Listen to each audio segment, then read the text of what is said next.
So I just returned from Orlando, where about 100 attorneys or so were there to meet with Max Gardner and some of the leaders in foreclosure defense from all across the country. It's an intense 2-day-long session, and during this session we discussed many and deep and intense topics regarding foreclosure defense and litigation.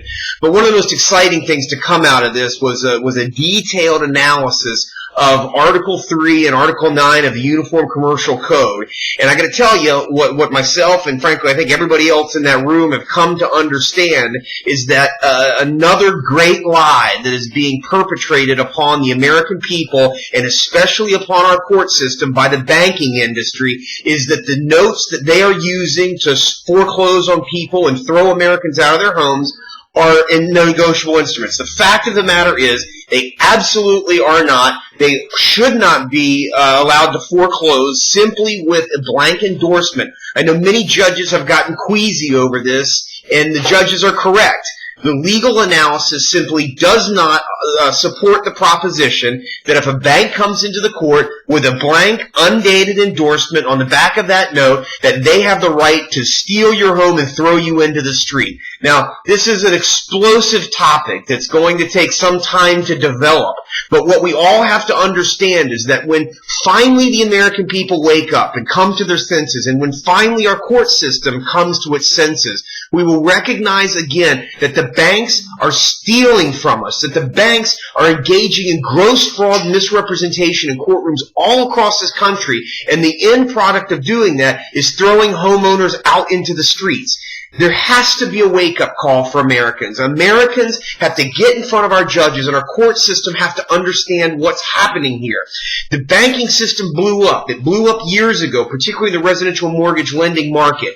And when that whole system collapsed, rather than get in front of courts and be honest and be truthful and work out some sort of equitable solution, some legal solution under the confines of a system of law, they are now presenting in front of courts these legal theories that simply do not stand up to even the most basic analysis. And this is this negotiability issue relating to the promissory notes. Again, judges and certainly lay people should and are having real problems with the concept that I hear in a courtroom that if we wave around an original promissory note, blank endorsed, regardless of who endorsed it, regardless if I've got evidence or suggestion of fraud, they still have the opportunity to throw my client out into the street. I'm here to tell you that absolutely is not the case. That is not the state of the law.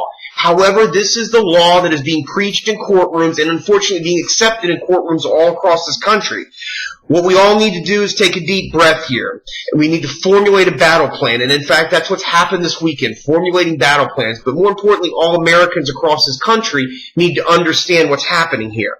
The American people have been pitted against one another. In this debate and in this discussion in the preceding months, the argument has been that there are these deadbeat borrowers that we have to throw out of their homes, and somehow there were good borrowers that were going to move in.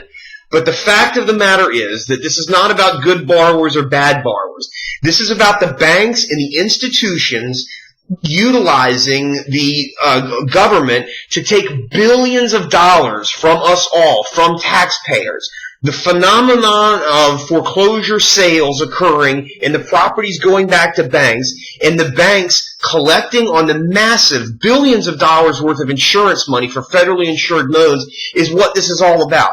The fact of the matter is that we are all just cogs in this wheel, and unfortunately the judges that are signing these foreclosure are really the ones that are the biggest ones being manipulated here, because they're signing foreclosure judgments that are resulting in banks taking properties back, that are allowing the banks to get multi-billion-dollar claims on insurance money. And again, it's the judges that are the unwilling pawns in this scheme.